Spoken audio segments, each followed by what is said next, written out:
Assalamu alaikum warahmatullah.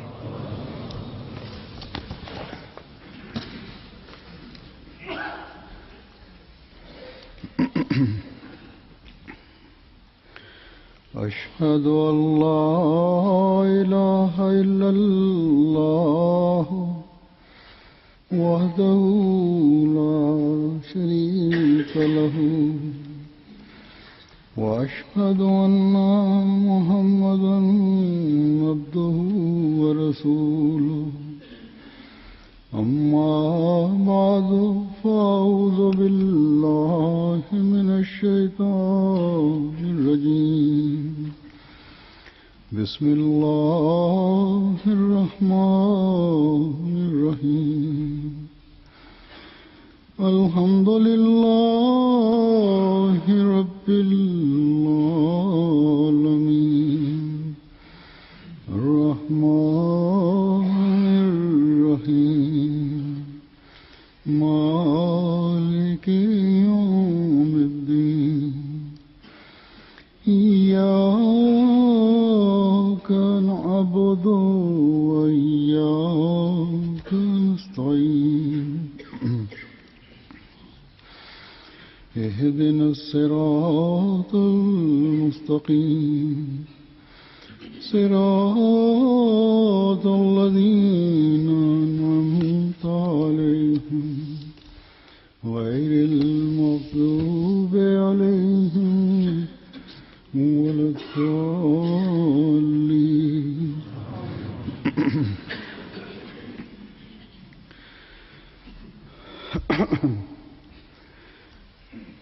आज मैं एक दुआ की तरफ तवज्जो दिलाना चाहता हूँ.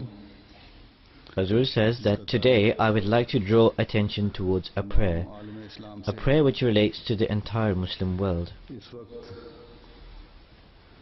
At the current time, sympathy towards Muslims is required.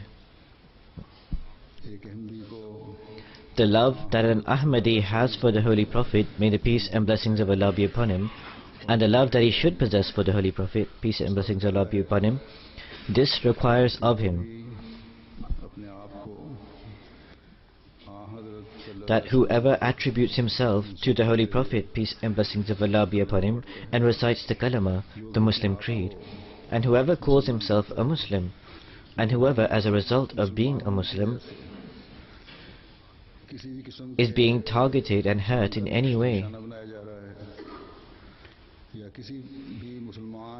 or if in any Muslim country there is any kind of anxiety or lawlessness that exists there, then an Ahmadi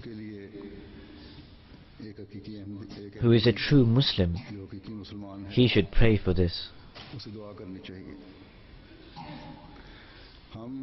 We who believe in the Imam of this age,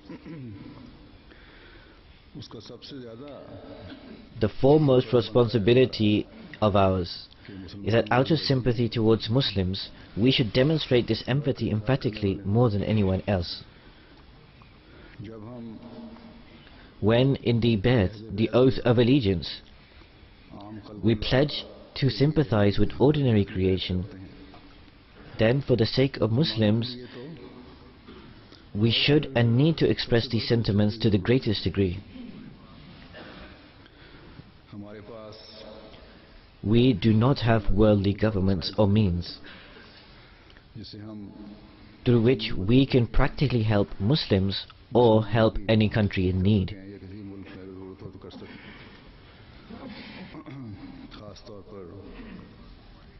In particular, in terms of the current political situation in certain countries,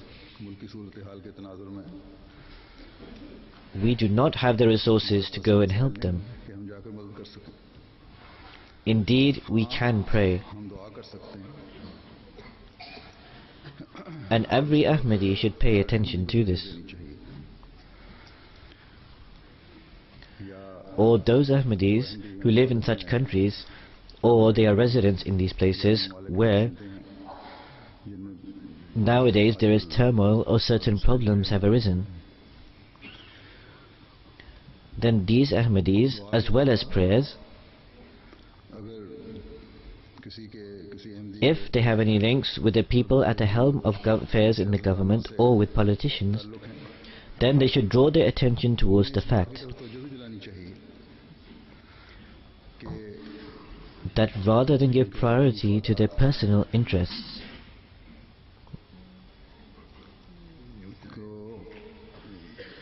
they should give precedence to the national interest.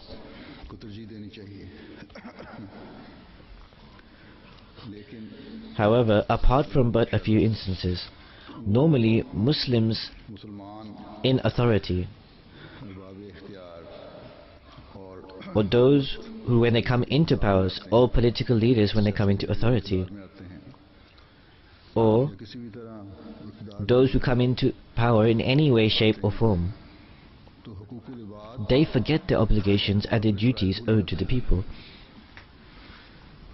The essential reason for this is apparent. There is a lack of taqwa, righteousness and fear of Allah. The Prophet, may the peace and blessings of Allah be upon him, they attribute themselves with. The Holy Quran they claim to believe and read. They forget its basic and fundamental commandments. That the distinguishing feature between you and others is taqwa.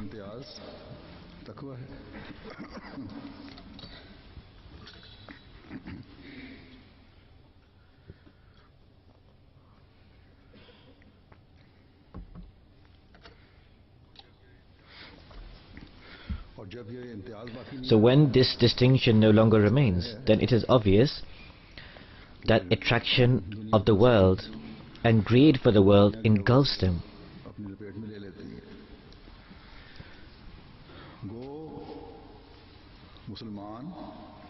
Although the name of Islam and Muslims are being utilized, they call themselves Muslims, they use the name of Islam. However, on the name of Islam, the rights owed to God and the rights owed to people are being destroyed. Wealth, greed for power, and intoxication for power, all of these things take precedence over the commandments of Allah the Almighty.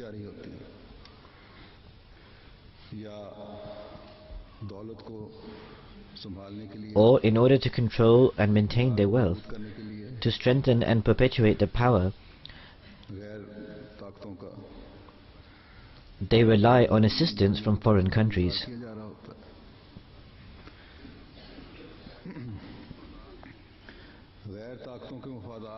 To safeguard relations and interests with other nations is deemed even more important than safeguarding the rights of citizens and the Muslim Ummah, that is, the Muslim community. And for this, if the need arises, they do not desist from even oppressing their own citizens. Then we see that the greed for wealth has made the leaders and rulers of countries so selfish to the extent that in order to fill their own coffers, they do not have even an inclination or even the minutest in terms of the rights owed to their fellow human beings.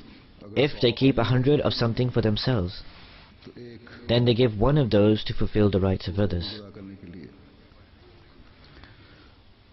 The news emerging indicates that a certain leader removed thousands of kilograms of gold,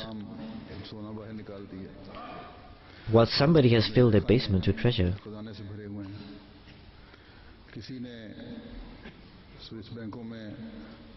Somebody has kept the national income in their personal account in a Swiss bank, while somebody has developed innumerable properties and estates in foreign countries. The people of the country cry out for bread. This does not just relate to Arab countries. There is also Pakistan, for example. The cost of living is so expensive there that now many people of the general public and the common man have difficulty in even obtaining bread to eat at any given time. However, the leaders, the rulers, to decorate their own palaces and properties and for their own use. They spend hundreds of thousands of pounds out of the nation's income. So thus, whether it is Pakistan,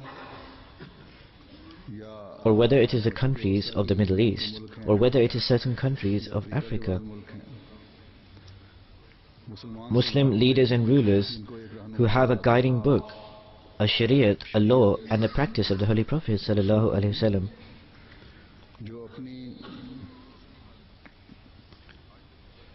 which until today is in its original form.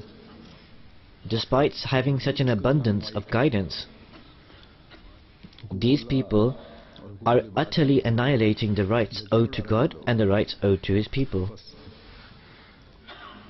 So the Muslim community is left on one side, that is, those countries whose rights must be discharged. In fact, even the property and possessions of fellow citizens is being usurped. So what can we expect from such people?